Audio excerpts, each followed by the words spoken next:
Every great company starts with someone who says, there's gotta be a better way.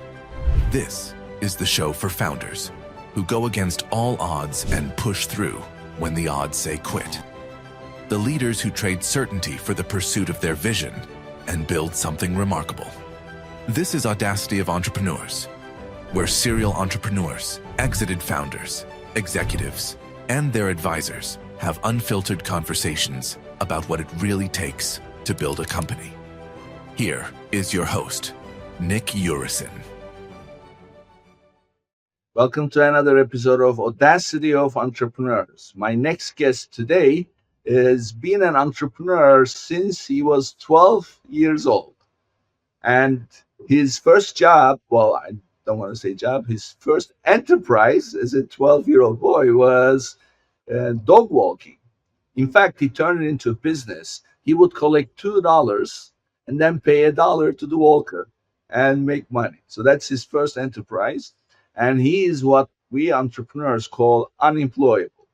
And as a natural born entrepreneur, he did several things. And his first, his next enterprise was a franchise eBay drop-off stores. So if you remember those days, anybody who sold stuff on eBay, that was fine. But some people would just take stuff into these stores and then they would manage everything. So he did those. He spent 17 years in the Amazon space, which happens to be my native space. So we share that complexity, put it that way. And today he's the founder of an Amazon agency that works with brands and called Chief Marketplace Officer, CMO for short. And his company is 4 years old. He has gone through several phases of his growth, and today he manages CPG brands with 60 people on board.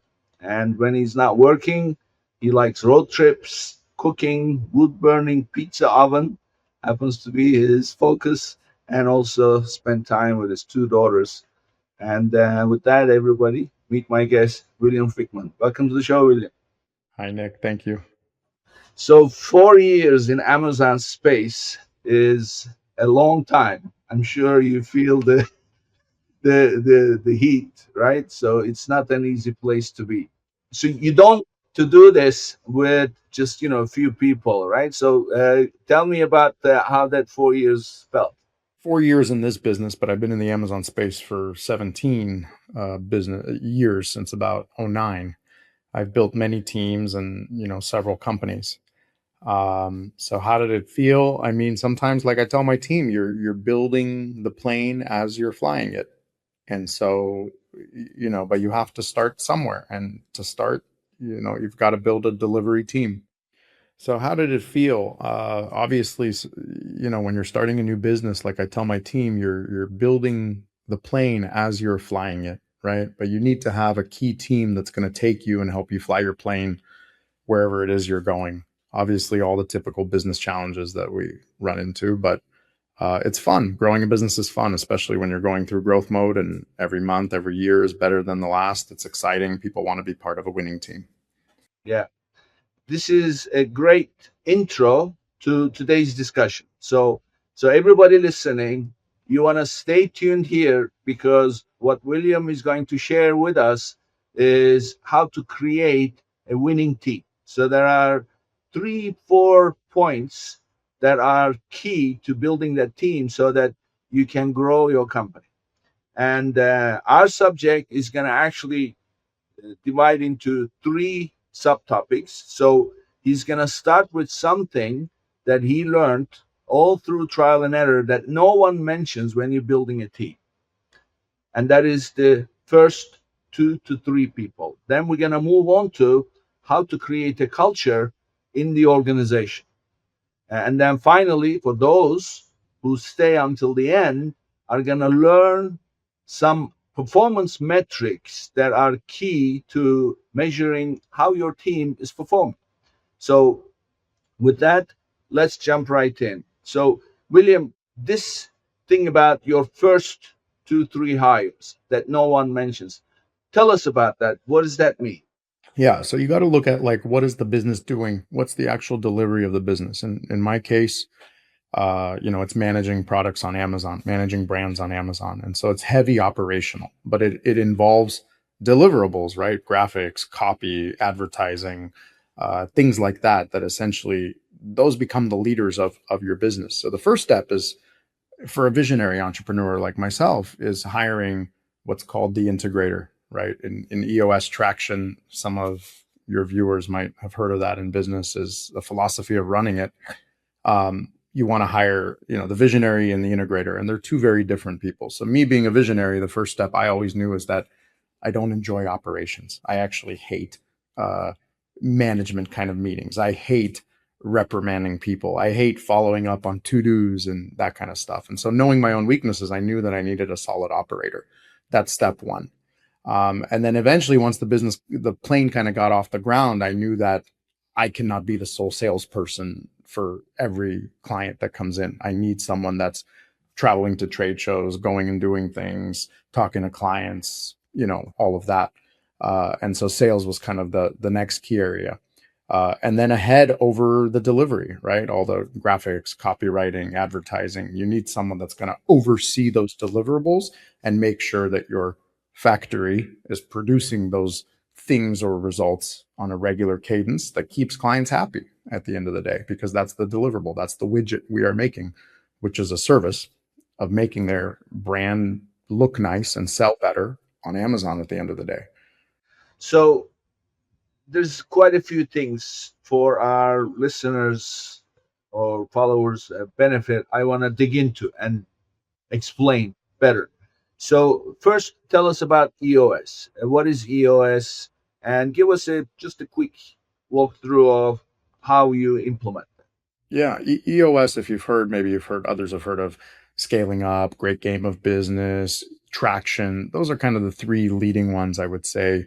But it's a philosophy of how you run and manage the business. EOS stands for Entrepreneurial Operating System, which is basically nothing more than a management system, a collection of processes that you're going to run and do to run the business in a certain way. Best practices, if you will. And we follow that methodology. My last company ran on Scaling Up. I thought it was too cumbersome, too bulky, too old fashioned. This company I'm running on EOS. And so that's essentially what it is. It just helps the entrepreneur operate the business, I would say. It's not software, it's just the management system. And when is the right time to start implementing EOS in your organization? What is the headcount? I think day one. I think even before I was even the first employee of the business, you have to be clear on what's your vision, where are you going. Kind of like if we're flying a plane, right? We keep talking about this flying of a plane somewhere. If you're flying a plane, well, where are you flying? Where are you flying from? Where are you taking off from? How big of a plane? What kind of plane? Who's on this trip? Those are the details that you have to answer in the business, which is, where are we going? What's our vision? How are we going to get there? What's our marketing strategy? What's our values? Because that first employee you hire has to meet your values. If you hire that first employee who's going to go on to hire many others with the wrong mindset and the wrong values, you're going to have a bad plane. Okay. So great. You also mentioned visionary and the integrator. So tell us a little bit about those, what they mean. Yeah. So visionary is generally a person who's not in the day to day of the business, but consistently creates a million ideas, messages you at midnight, emails you in the middle of the night when they get a good idea. But that's the craziness. Consistently pumps out ideas, consistently starts projects very well, finishes projects not so well, which is why you need an integrator to dot the I's and cross the T's and get things to the finish line. But the visionary can essentially get a team to buy into a vision of, let's fly to Hawaii today.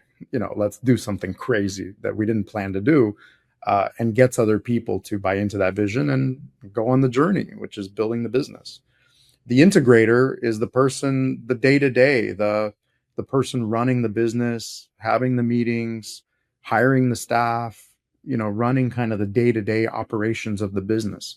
In a plane scenario, it's the guy making sure that the plane has fuel, the GPS is working, there's no errors, the maintenance has been checked, all the things that need to be done on a plane similarly have to be done in a business, and making sure the right things are in the right place for you to take off.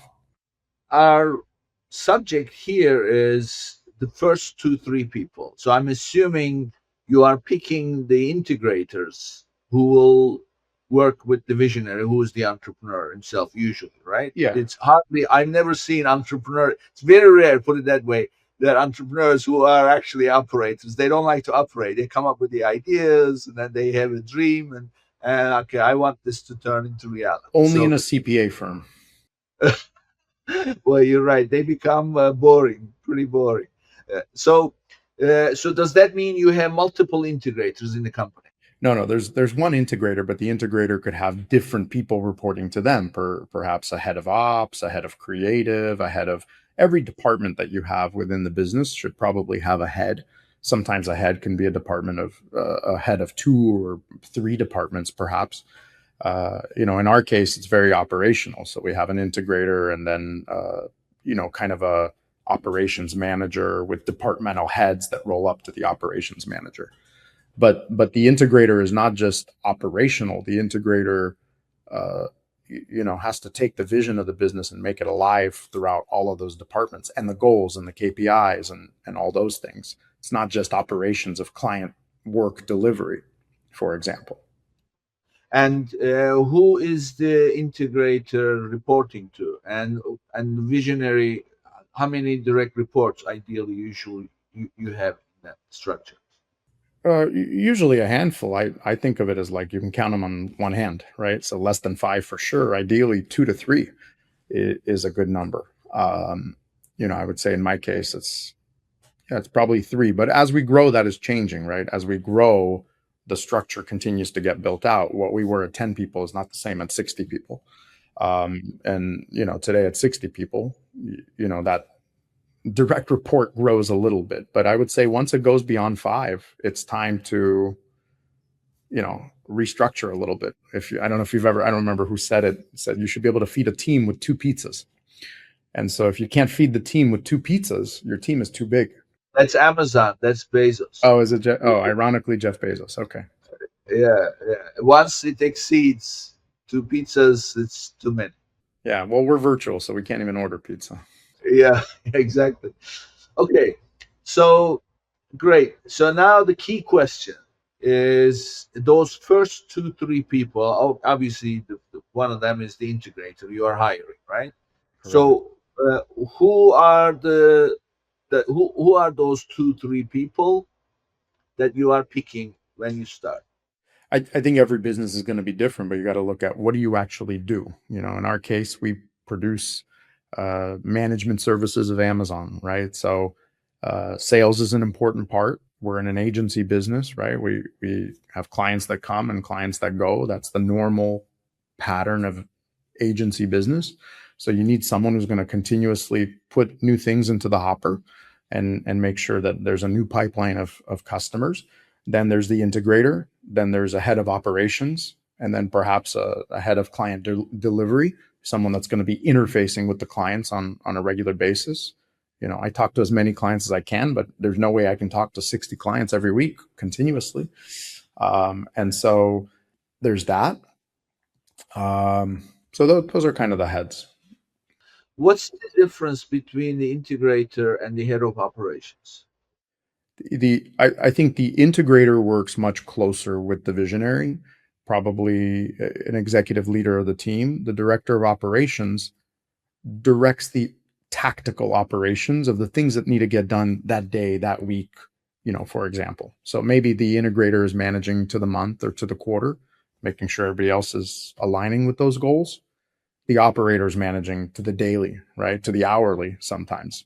Hey, we have a meeting today at 2:00. Here are the things we need to do to prepare for this meeting, for example, that's happening today or tomorrow at 2:00, right? And maybe there's 5 other people on the team that each have to do something to contribute some work product to that meeting. So the operator is kind of, grabbing all those things together and making sure the departments are playing nice together to coordinate. Okay. So the next question is the hardest one when you're building a team, I believe. You tell me if I'm right, but hiring the right person. How do you tell us about some of the best practices that you have in your hiring? What are you looking for? Hiring for me has actually been the easiest part of this business, ironically. And it's because I think first, and we'll talk about culture in a second, but I work hard to create a culture where people want to come work, not just come work, but bring their friends. And so that's what makes our hiring easy, is that we always have a consistent pipeline of people. You've maybe heard of a virtual bench, or kind of a bench that's ready to go. We are the same way. We are always talking to potential clients. We are always talking to potential uh, people we can hire. And so those are the two main parts of our business. And also, I just think, when you have fire in your belly, people can feel that. Like I said earlier, everybody wants to be on a winning team, right? Nobody wants to come to a company that's going down or having trouble, or everybody wants to see a great vision that's bigger than themselves and join a winning team and contribute and say, hey, I built a piece of that. That company that got sold, went public, whatever happened, I built a little piece of that. I laid that brick. So yeah, I think one, building a culture that wants people to recommend their friends to come work in this culture that's not toxic, that's fun and friendly and understands life, and helps you do your best work, is one. And then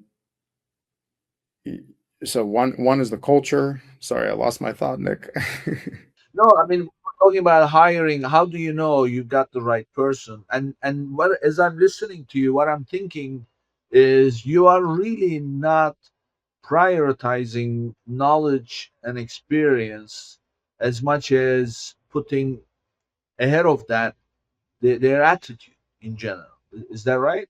No, we have to prioritize knowledge. We can't hire a plumber to do Amazon work. That's not gonna work out. They have to know the skills. We don't hire, for example, my last company, we used to hire people that had never learned what an ASIN was, which is an Amazon number, right?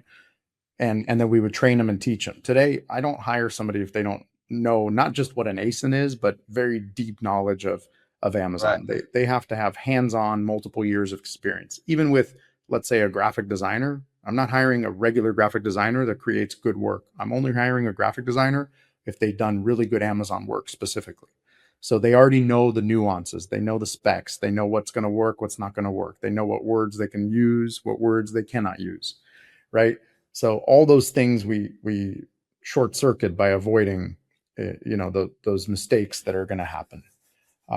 So technically, interviewing someone becomes really important. With us, they're going to go through multiple stages of interview. So first, they're going to interview actually technically with perhaps the operations manager, who's very versed in Amazon, not just a manager that came to run an Amazon business, but an operations manager that knows Amazon inside and out better than me in some cases. And so they're going to interview with them technically, right? To talk about Amazon. We're going to ask them, hey, share your screen, show us what you're doing, show us, navigate me around Seller Central, show me that you know how to use the tools that we know how to use.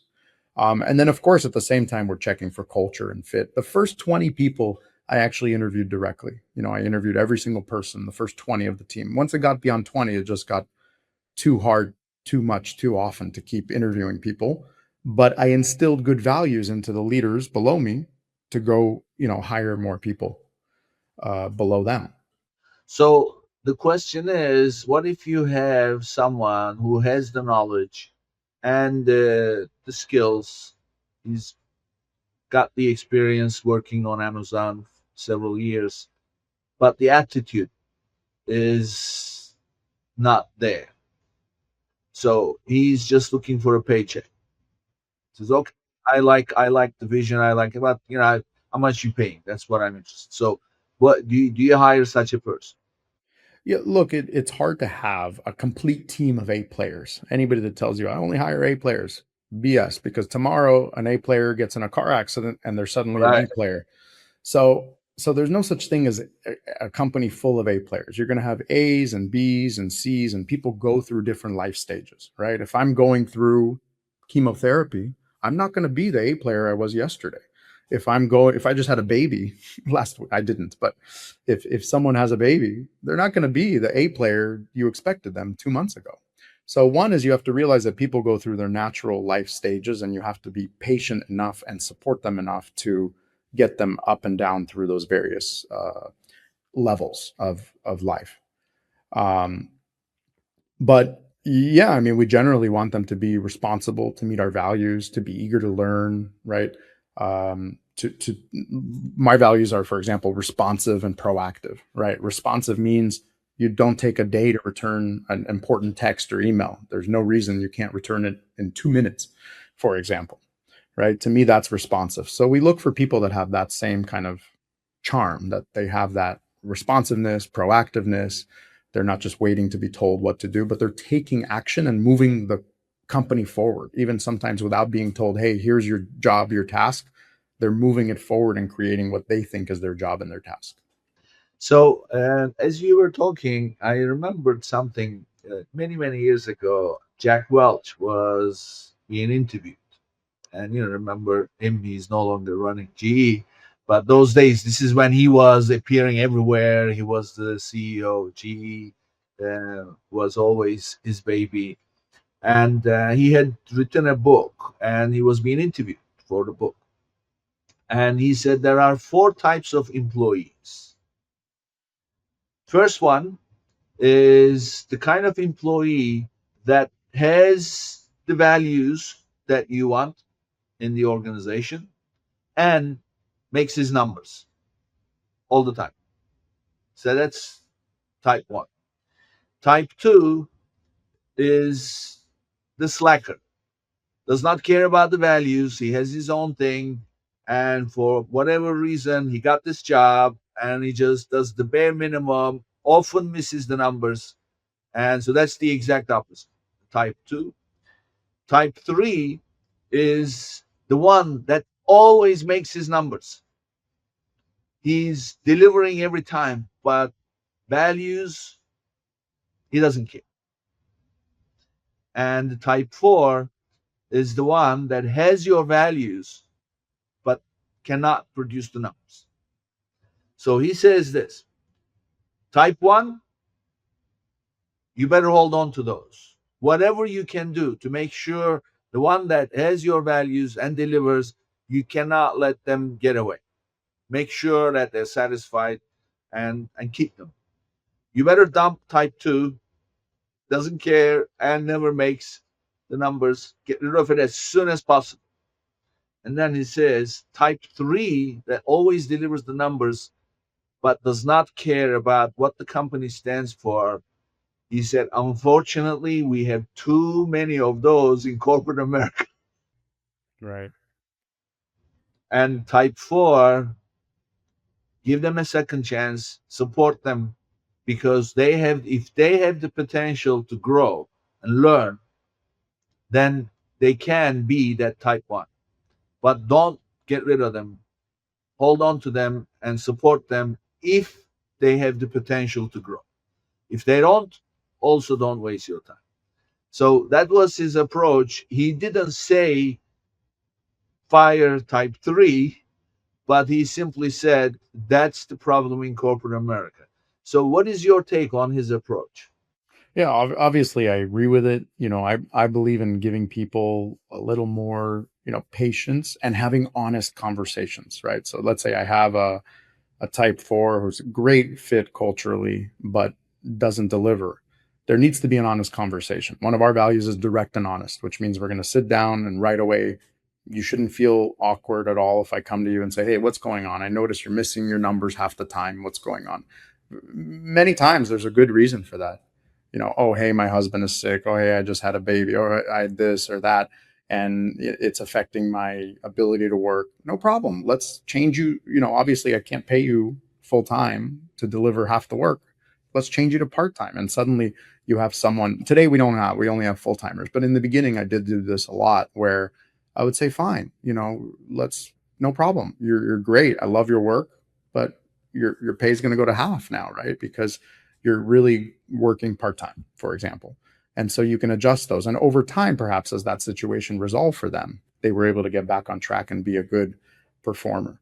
Of course, your type ones you want to hang on to. I mean, my type ones I do crazy things for. We go to, aside from just good pay and good treatment and, continuous promotion. But I think the biggest thing I give them, if you go ask them my type ones, is I give them autonomy. They actually run even though we'll talk about KPIs and all that, they almost set their own KPIs and they just meet them and they know what needs to be done. I'm almost treating them at like a level of a partner where I'm not checking in on them. Sometimes I may not talk to somebody for weeks, for example. I don't need to have a weekly one-on-one if somebody knows what we're doing and how we're doing, how we're going to get there. There's no need for me to sit and grind them on, why they didn't do this or didn't do that. So I give them complete autonomy. And maybe in some ways they feel like they're just running their own little business inside of my bigger business.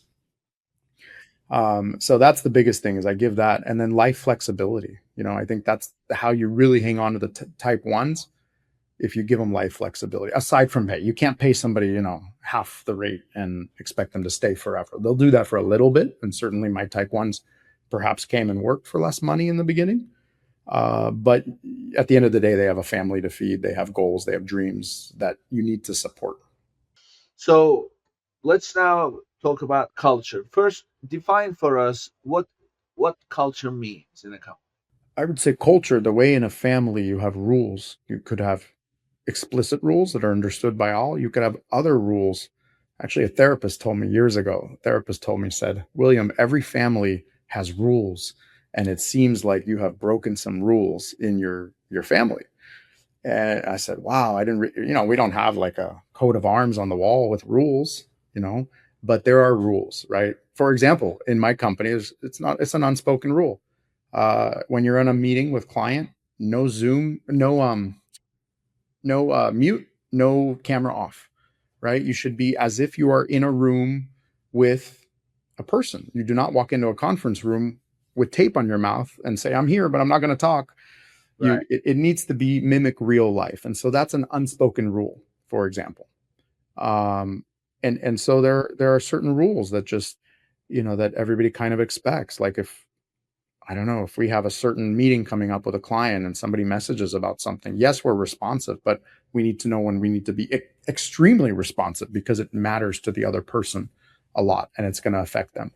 So there are these like what I would describe as like rules that exist, but the same way the rule, those are rules for, let's say, controlling behavior, but there's rules for how do we celebrate? How do we acknowledge someone when it's their birthday? How do we acknowledge when they just had a baby? How do we, treat them when they're not at their best? What I had someone that was hospitalized, emergency, young, healthy guy that you would never expect. All of a sudden, he was on his deathbed last week, actually. How do you treat someone like that? And I think it goes a long way when you're me, the CEO, the owner is personally, texting someone, checking in on them, calling them. You don't get that at every job. For example, I think that goes a long way. Someone I think we both know who's sales training. Jack, I forget his last name. Jack Daly. Jack Daly, that's it. Jack Daly defines culture as culture in an organization is something that you see when people come to work, not because they have to, because they want to.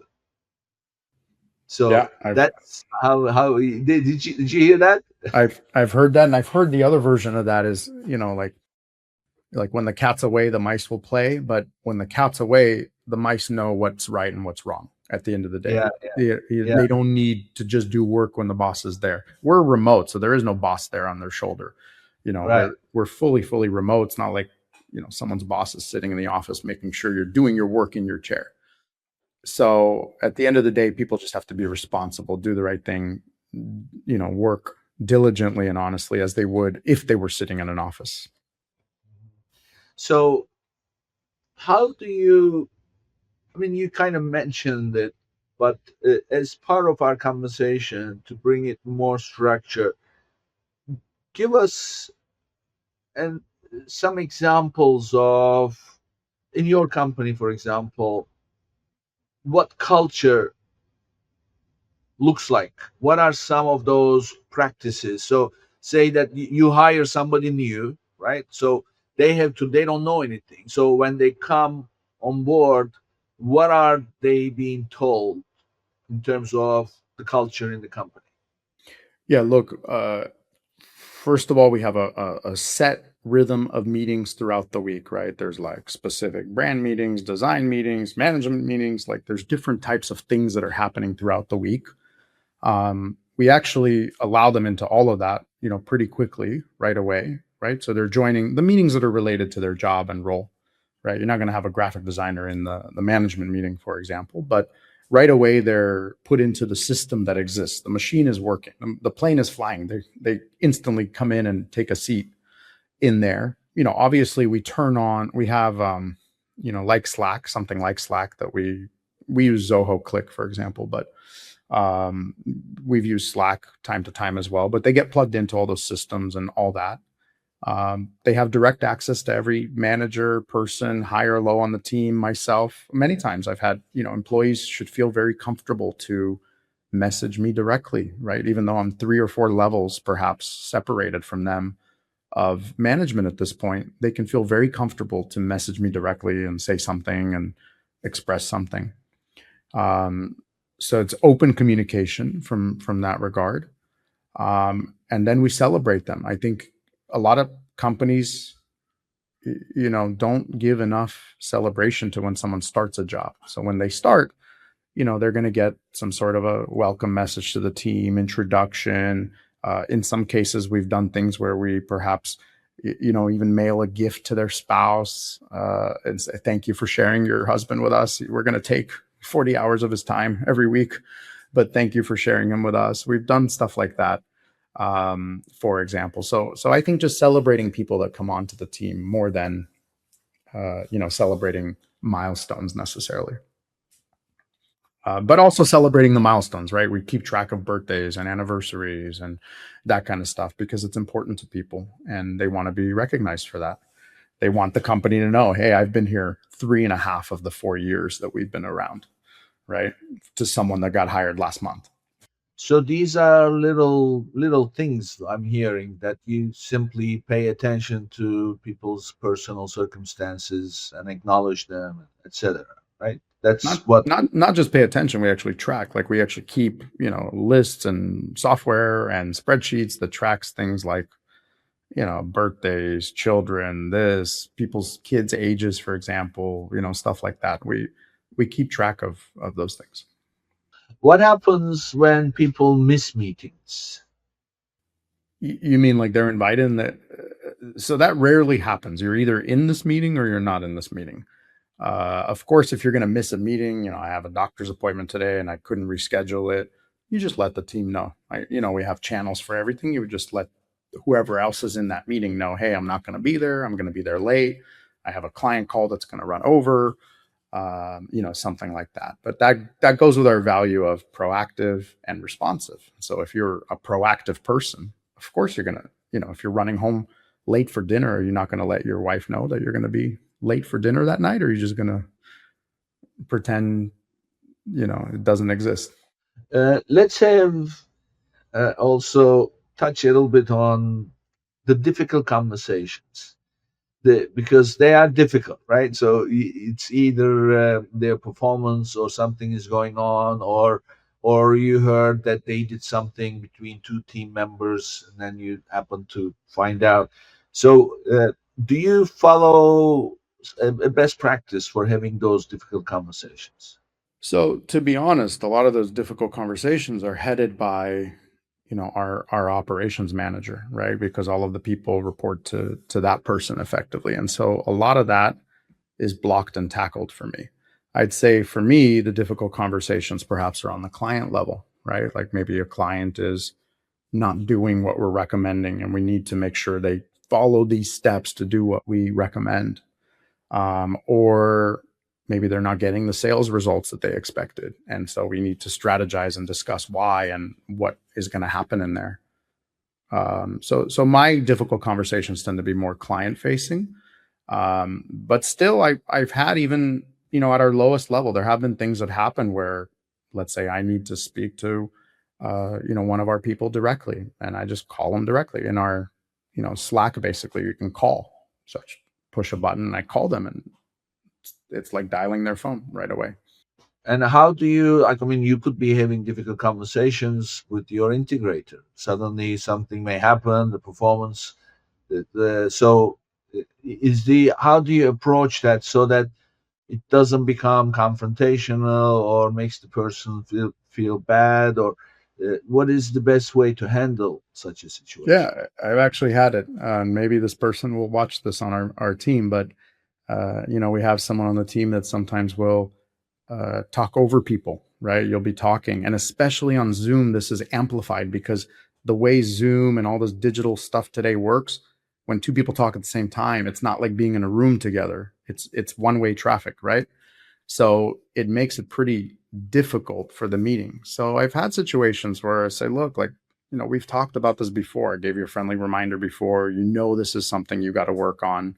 I don't want to keep talking to you again about it. It's not just me saying it now, it's the client saying it now, or it's so and so saying it, it's your coworker saying it. This has to get addressed because this is like impeding the team, right? I'm getting something when I get too much chatter from too many sources at the same time. It's not like one person told me. No, a client told me, and this person told me, and this person told me, and I'm getting just too much chatter around this specific topic. And it's just simply, look, this is going to impede you. You want to grow with us, you want to do this, you want to do that, but you've got to fix this. It's such an elementary thing. Like if I was a nice, courteous guy, but every once in a while I would cuss you out, it would not be acceptable, for example, right? So you need to fix that and make sure that doesn't keep happening. Let's talk about some of the difficult conversations about performance. I don't mean like behavioral. I mean, life happens, business takes a turn, and somebody is in charge of that, and suddenly the numbers are not there. And ultimately, this is your business, right? So you are responsible. So how do you deal with it's everybody's concern? How do you get new business, and uh, how do you deal with the situation when you're not getting enough? You mean when the new business we expected is not coming in like we expected? Yeah, I mean, look, sometimes it's not the individual's fault. Sometimes it's the company's fault. For example, you cannot expect that in the summertime of June, July, and August, when people are in Hawaii with their kids, that they're going to be responsive to your emails and your Zoom meetings, and they're going to just like treat that with the highest importance as taking their family vacation, right? So sometimes you have to expect that we're all human at the end of the day, and we have lives and families, children, health issues, and you have to navigate around that. But the question is, how do you like address performance when the sales KPIs are not being met? Is that what you're talking about? So one is taking a look at, okay, are we realistic? Like let's say last week we had a trade show. I know that if I go to a trade show, me myself working it or someone that I think is qualified to work it should book 10 to 15 meetings every day they work that trade show, right? So I know if it's a 3-day trade show and 2 people are working it, I'm expecting we're going to book 50, 60, 70 meetings, for example, right? But I've had situations where, let's say the show starts at 10, but someone doesn't arrive till 12. Well, how do you expect to book the same number of meetings in the smaller amount of time? It's just not possible, right? So you got to address those things. Or But again, people are human. I've had people where, hey, I had a migraine all day. I get migraines, for example. If I have a migraine, my performance is going to suck.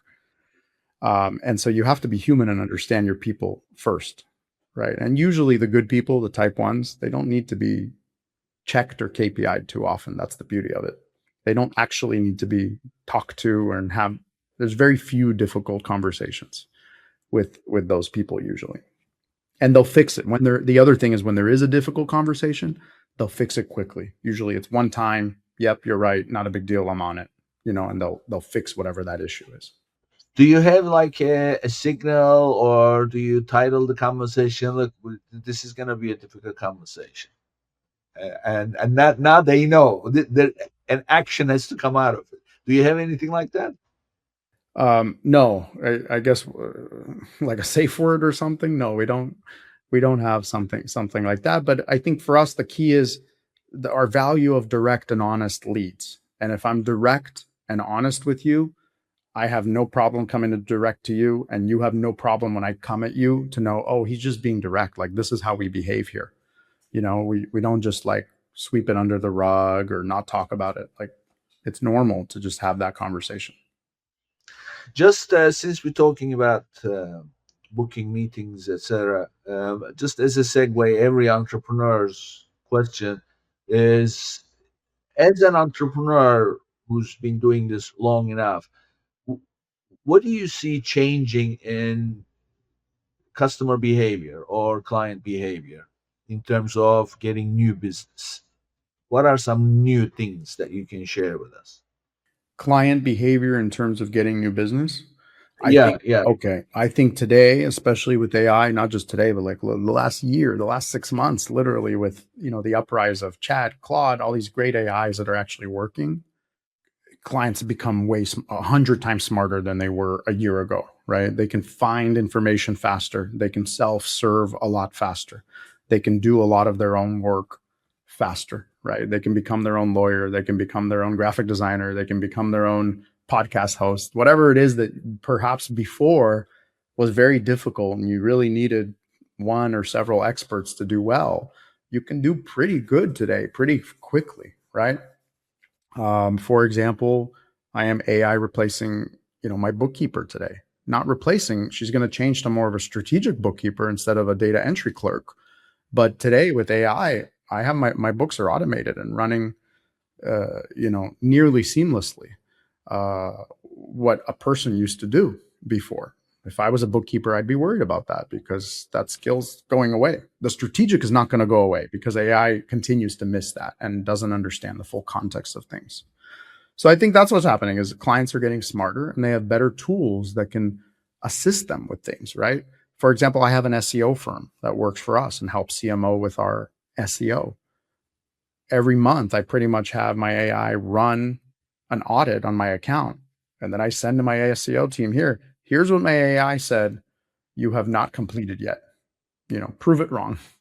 Or here is what they're saying is broken and what's not working. Now, sometimes it's right, sometimes it's wrong, but I think it's creating this loop of accountability that didn't exist before. Because for someone like me, who may not know the technical part of SEO, I know the basics, right? You need pages and you need backlinks and you need stuff like that, but I don't know it enough to manage an agency who, is doing a good or bad job. And so the AI is making me a lot smarter, right? It's making me a better SEO manager when I was not an SEO manager yesterday.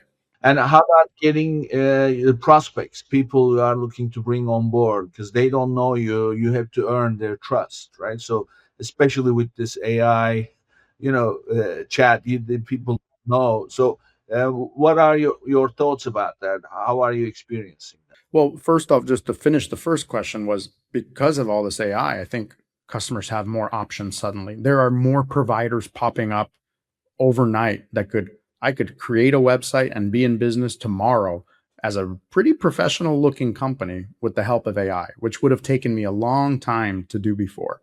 So it's become a lot easier to start a business today than it was 2 years ago, for example, with AI and all this stuff. And because of that, I think the landscape has more providers, right? So clients have more choice of who to use. But how are we? Your question is where are we using AI on like the client acquisition side? I'll give you an example. For example, like AI, just earning the trust of your prospect. How do you go about that? with using AI or with not using AI? With or without, as the trend these days, with AI being in the picture, of course. Yeah, I would tell you like today, all of our clients hate AI because they're hiring us because they don't want to use AI, because they don't want 6 fingers in their picture holding the bottle, right? And AI is going to do 6 fingers. It's getting better. It's getting a lot better, but they're coming to us because they're tired of the other agency that ran everything through AI and put out mindless work, and it's not credible, right? So I had one prospect call yesterday. He said, if you're going to use any AI, I'm going to hang up right now. Tell me if you guys use any AI, and if you use any AI, this call is over. And I said, look, we use AI. I got to tell you, we use AI, but it goes through 3 human reviews after it's done. And I said, there's time. Look, here's this picture. It's a serum on a marble plate. do you really care if that's AI? No, he said, that's fine. Okay, so what's the problem? We're not going to put 6 fingers in a picture, but there's instances where AI is useful. Yeah. And as far as the the choice, what I'm finding is, first of all, people don't know if they are talking to a human being or AI, whether it's written communication or even spoken, right? Do you find that? It is getting better and better. I mean, I have a friend that just installed a AI receptionist. He asked me to check his system and call in. He's a lawyer with a law firm. I called in, I went through.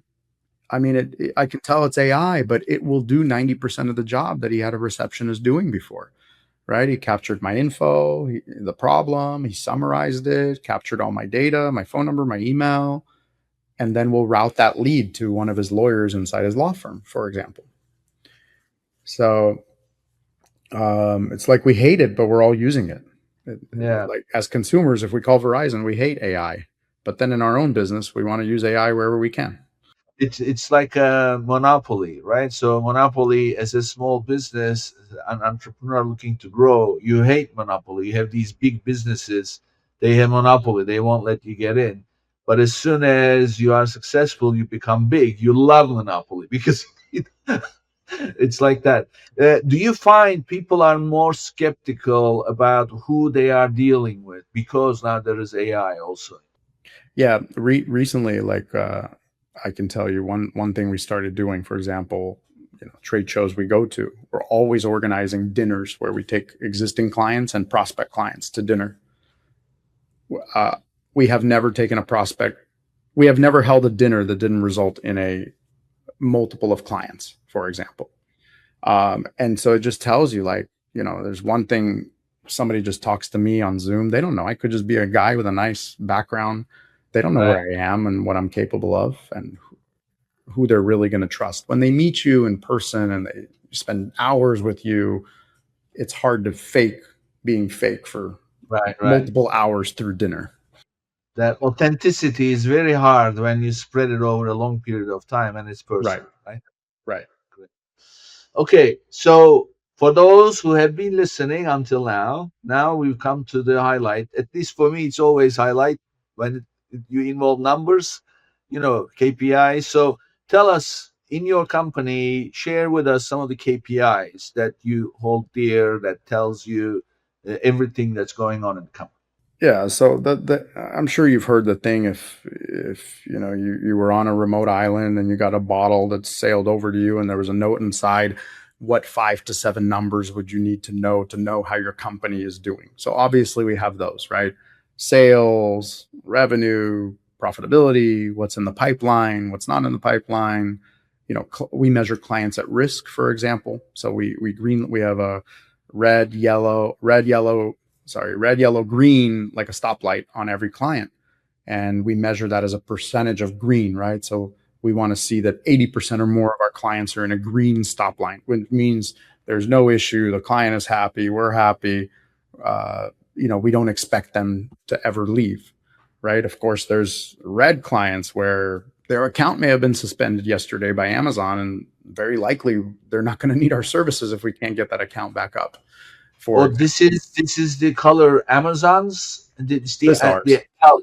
Oh, this is ours. Well, So what? there's Amazon Health, which is a whole separate KPI, but we track our own clients on our internal sheets that shows us, and the client strategist responsible for that account decides who's meeting with the client every week and in touch with them regularly, decides if they're green, which we call smooth sailing, yellow is at risk, and red is like severely at risk, for example. So we track that as a KPI, and each of the client strategists are responsible for their portfolio to stay above 80% green lighted, right? And if we fall below, we want to know why. You should be able to hit 80% of your accounts should be perfectly green lighted. But then we're tracking everything production. For example, graphic designer, we're tracking production, right? How many images and A+ content and output of work are you producing per week, per month, per quarter, right? We're tracking all that, ranking them against each other and publishing those numbers to the team. We have an unlimited PTO policy, but we track and report who takes PTO, for example, right? So if you're consistently the leader of paid PTO, right? You're consistently taking off the most days, the rest of the team starts to look at you a little bit sideways because they're working while you're at the beach. And so that system is yes, it's unlimited PTO, but we're going to track and report to the team. And it self-manages when you do that. And so you actually find that very few people are taking extreme vacations or out every Monday or crazy things that you hear in other companies. So we track that.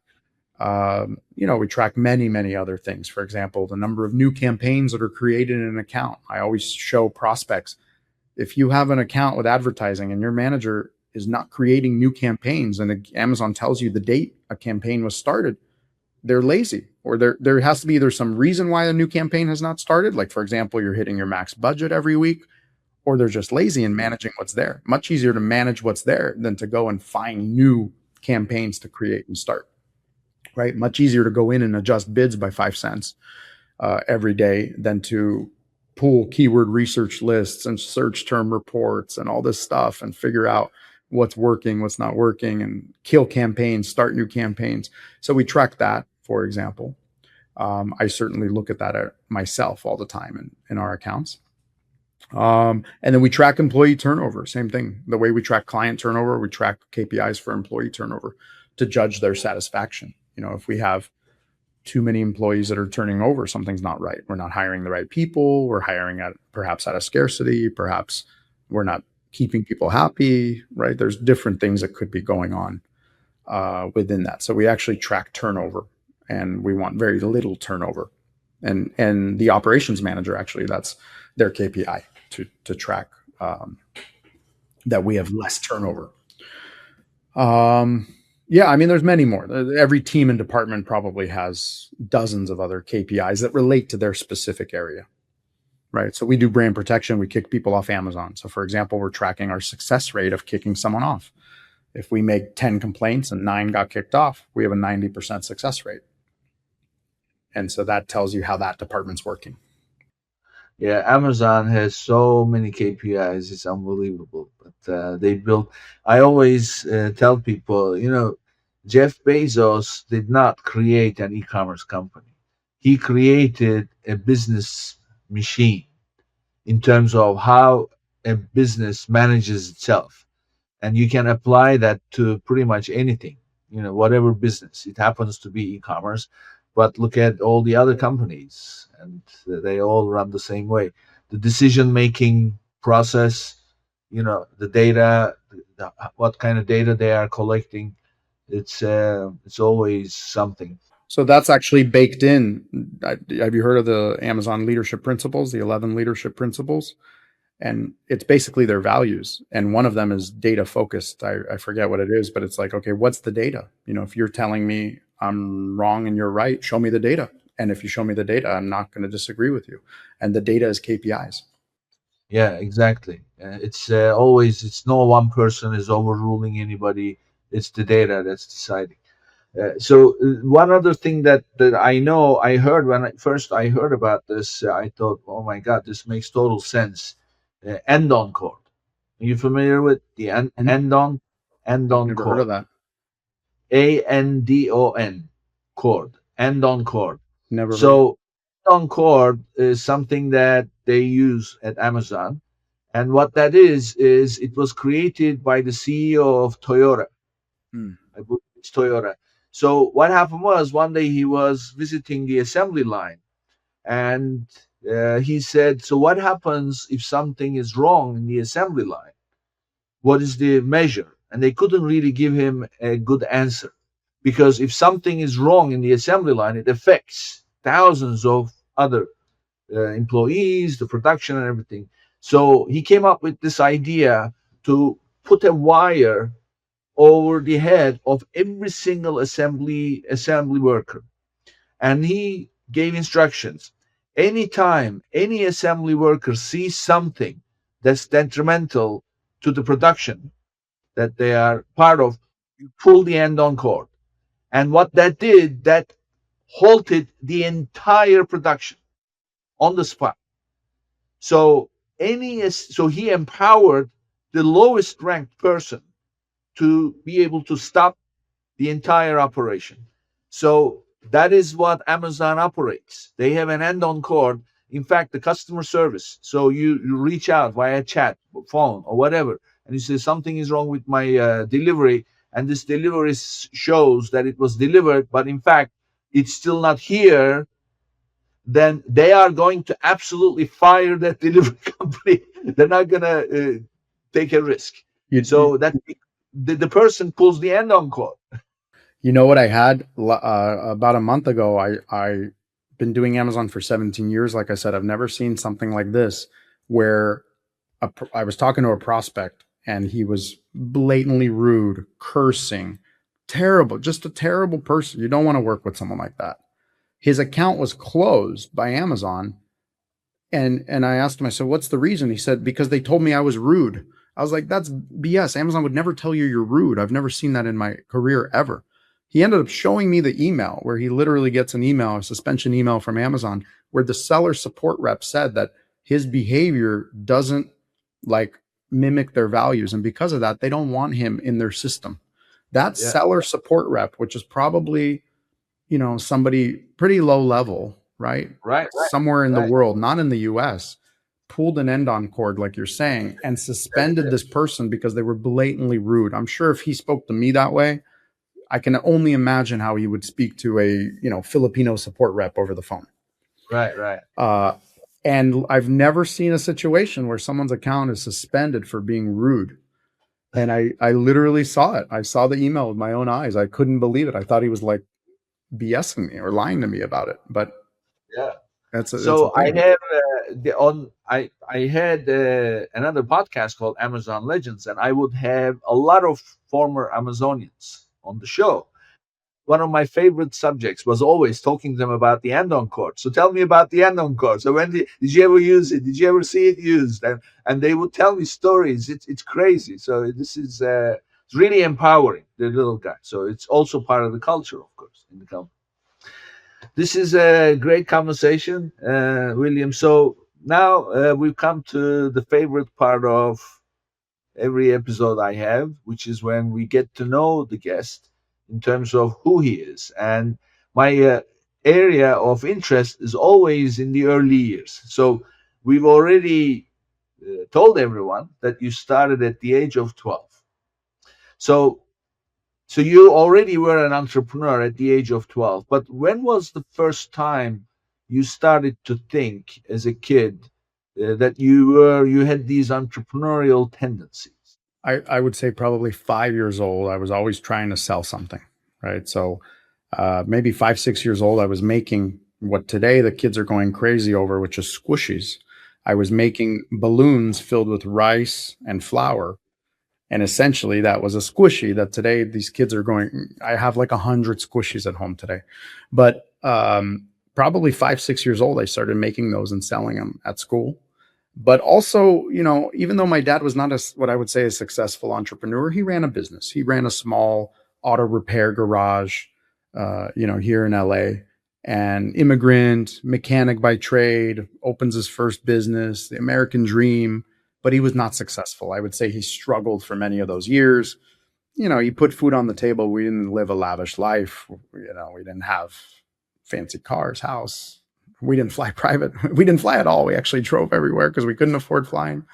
And so I would say, he ran a business that provided. Look, my mom stayed at home, right? So he provided enough for my mom to stay at home and raise a family. And he did better than he probably would have done in Ukraine, where my parents came from. So he bought himself a job. He started himself a job, is what we call, right? But he was not an entrepreneur that could just take a month off and the business would still spit off cash flow and grow without him. But I had that as a good example, I would say, is, I had a dad that was quite entrepreneurial, and that was always, part of our family. And so I don't know where it comes from. Not everyone is entrepreneurial from the same family. I would say my family was 3 brothers, perhaps 1 or 2 were entrepreneurial, 1 was not. But everybody So it's different. My mom, for example, is absolutely not entrepreneurial. Risk adverse, hates risk, terrified of that. High anxiety around risk and so forth. And my dad would jump into a fire, and if there was a good reward. So, uh, yeah, I think just I don't know what it is. I don't know that it's learned behavior. I think it may be um, you either have it or you don't. Is what I'm saying, right? Because if you have entrepreneurial families, why don't they all turn out entrepreneurial kids, right? You have very famous entrepreneurs that don't turn out kids who are entrepreneurial. So it's not necessarily genetic. It's just you either have it or you don't. But I would say at 5 years old, I was selling. And did you feel your father influenced you? Not directly, but just by being there and doing and so forth. I think more so, not even my father, but my father had some friends who were, well off because they were entrepreneurs. And I think those people probably influenced me more, right?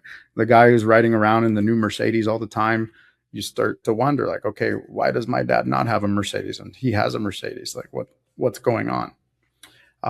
So I think those people inspired me more, like the you know second or third orbit in my parents' social life of people that were entrepreneurial, that I saw, like, okay, I want to be like that guy. We had some relatives or uncles or whoever that were more entrepreneurial, and I think just watching them growing up was more interesting to me. So, did you have someone who kind of took you under his wings to be your role model, so to speak? That seeing your entrepreneurial tendencies, say, look, this is how you do things. Did you have somebody like that? I actually have two older brothers, so we are 12 and 14 years older, right? So when I was 5, they were 17 and 19. When I was 19 and we started our first business together, they were 32 and 34, right? Or whatever the math is, 31 and 33. So I would say early on, like perhaps in my teens and 20s, my older brothers for sure were a role model. And, were just from an age standpoint, right? From a financial success standpoint, they were older and ahead always. But I would say that changed probably in my mid to late 20s, where that started to shift. And I went on and got many other role models. We're both members of Entrepreneurs Organization, and through that, I mean, I've had amazing role models through that mostly. Yeah. And what was it like being in business with your brothers? Well, look, when I was early on and there was a clear power hierarchy, I think it worked and it was good. And then as I grew up and started to rattle the nest, that started to change. And I think, and then it came to an end. I'm 42, probably around 37. It came, to an end, and we went different ways. And it became not a great situation. Uh, but yeah, it was good for many years. I mean, I saw it as a privilege. Most people don't get to see their brother. Maybe they just see him once a year for Christmas. I would see my brother every day. For example, I'd have lunch with my brother every day. Most people don't get that privilege. They, if you have somebody lives in LA, somebody lives in New York, maybe they just see him for the holidays once or twice a year. But I got to spend a lot of time with my brothers, and that was a good privilege. So, William, I kind of pick up something. Tell me if I'm right or wrong. You are obviously very successful, and you're driven. You're pushing for success. 60 people in 4 years. You grew the company. 17 years on Amazon, and I know Amazon 17, 10 years is enough. People say it's it. I can't deal with this anymore. So obviously you are driven. And I just heard you mention that your father was not that successful. Do you think that you are driving for success so hard so that because your father couldn't?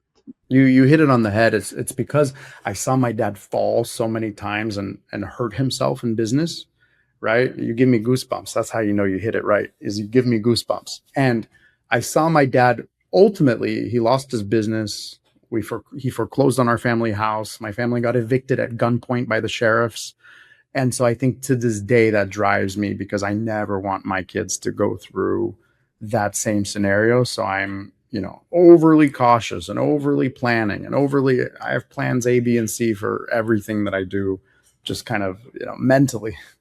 And so I just don't want to fall like my dad did. My dad fell. Like I said, he would run into a fire blatantly. And I'm much more cautious, careful. I want to assess the fire. I want to go help someone to take with me into this fire. I want to get the right tools, all that. But yeah, listen, my dad was maybe like your parents or I don't know, he was an immigrant. He did the best he could. It's hard to move to a new country with no money, one suitcase, and a whole family. That is very hard. That is the hardest thing to do, I think. Running a business is easy compared to what my parents had to go through to immigrate with a family with no money, no language, new jobs. That's very hard. So listen, you and I belong to the same organization. You mentioned Entrepreneurs Organization, but I don't know you, you don't know me. But the little I got to know, William Fickman is not falling. He's, if any, is growing and thriving. So very impressive, everything that I heard. And I'm sure people who tuned in have taken away a lot. And but I think the least is you should be proud of your success, and I'm sure it's going to get better and better. Thank you for being a guest. Thank you, Nick. This was fun. Thank you. And so tell us, how can people reach you? Anybody who wants to reach out, share your contact information. You want me to give you my phone number? Well, I mean, this you is can gonna find go. The thing is, I'm not that hard to find. You can Google my name and find my phone number. But obviously, we have our website, marketplaceofficer.com. You can literally Google William Fickman and find my LinkedIn. I'm very active and responsive on there. I'm sure my email, william@marketplaceofficer.com. All of those will find me. Great. Thank you, William. I live in Tarzana in Los Angeles. You can show up and knock on my door. I will answer. Great. Thank you for being on the show. Thanks, Nick. Thank you. And this brings us to the end of this episode, and I'll see you on the next one. Audacity of Entrepreneurs podcast requires more than a conversation. It takes action, research, and collective wisdom. If today's episode resonated with you, we'd love to hear your insights.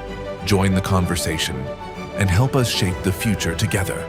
We'll be back with more stories, strategies, and real-world solutions that are making a difference for everyone. In the meantime, be sure to subscribe, rate, write a review, and share it with someone you think would benefit from it too. Thanks for listening, and see you on the next episode.